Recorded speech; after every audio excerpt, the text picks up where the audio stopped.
내 맘대로 살기. 매일 똑같은 일상, 똑같은 학교, 똑같은 하루.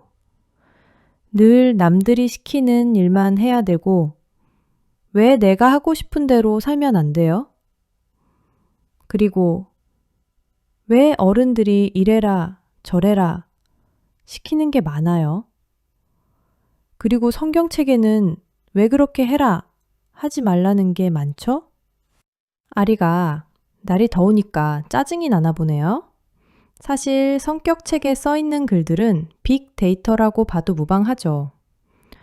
저번 시간에도 잠깐 얘기했지만 조선시대에도 기생처럼 술 먹고 담배 피고 남의 남편이랑 연애하는 사람은 있었다고 했잖아요.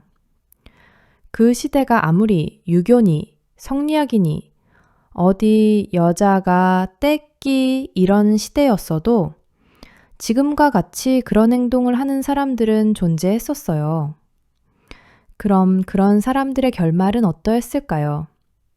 성인들이나 어른들이 보시기에 결말이 좋지 않았으니까 그렇게 살지 말라고 책으로도 남기고 말로도 전하지 않을까요? 헨쌤의 생각입니다. 물론 그럼에도 나는 내 멋대로 살란다. 오늘만 산다. 그러면 그렇게 살면 됩니다. 인생은 본인의 선택이니까요. 그 대신 선택에 대한 책임도 본인이 지는 거예요.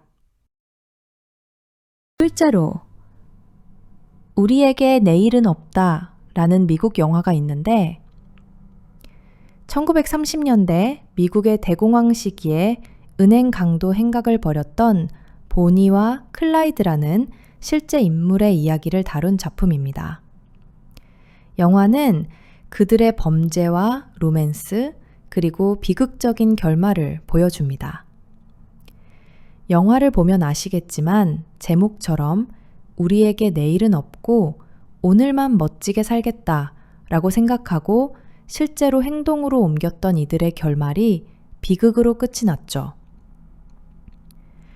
사람에 따라서는 이게 어떤가요? 라고 말하거나 비루하게 사느니 잠깐이라도 이렇게 멋지게 살다 가겠습니다. 라고 생각하는 사람들의 생각도 헨쌤은 존중합니다. 하지만 옛 성인들은 가능하면 후손들이 고생하지 않고 잘 살았으면 하는 생각으로 여러 가지 책도 만들고 지침도 만들었겠죠. 그러니까 성경이나 고전은 옛날 옛적 호랭이 담배 피던 시절부터 내려오던 데이터를 축적해보니 이렇게 살면 이렇게 된다더라, 저렇게 살면 저렇게 된다더라. 그러니까 너희들은 이렇게 살아라, 저렇게 하지 말아라. 이런 말들이에요. 그런데 이런 말들이 나중에 두고 보면 거의 맞아요.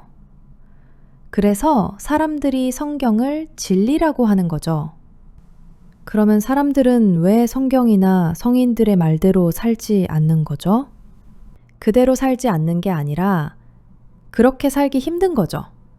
자신의 욕망이나 고집, 집착을 고수하지 못하고 꺾고 살아야 하니까요. 매뉴얼대로 살면 인생이 쉽게 풀리는 거고 자기 고집대로 살면 인생이 안 풀리고 힘든 거예요. 인생이 안 풀리면 안 풀린 대로 살면 되는데 자기 생각대로 일이 안 되면 또 남 탓하고 세상 탓하고 부모 탓하면서 사는 거죠. 간한호 그냥 안 풀리면 안 풀린 대로 사는 사람도 있습니다. 아니면 자기 최면, 자기 암시 또는 현실 부정. 하지만 고난 끝에 낙이 오는 경우도 있습니다. 남의 아픔을 교훈 삼아 깨달음을 얻어서 똑같은 실수를 하지 않는다든지 늘 남을 배려하고 현명하고 지혜로운 삶을 살기 위해 노력을 한다면 고난이 왔다 하더라도 전화위복이 될 수도 있고 미리 위험을 감지해서 피할 수가 있겠죠. 또는 남에게 피해를 주지 않은 선에서는 얼마든지 내 맘대로 살아도 되겠죠. 그러기 위해서는 어떤 것이 남에게 피해를 주는 것인지 알아야 하고 타인의 행동에 상처를 잘 받아서 남이 자유롭게 사는 것을 방해하는 것도 남에게 피해를 주는 것임을 인지해야 합니다.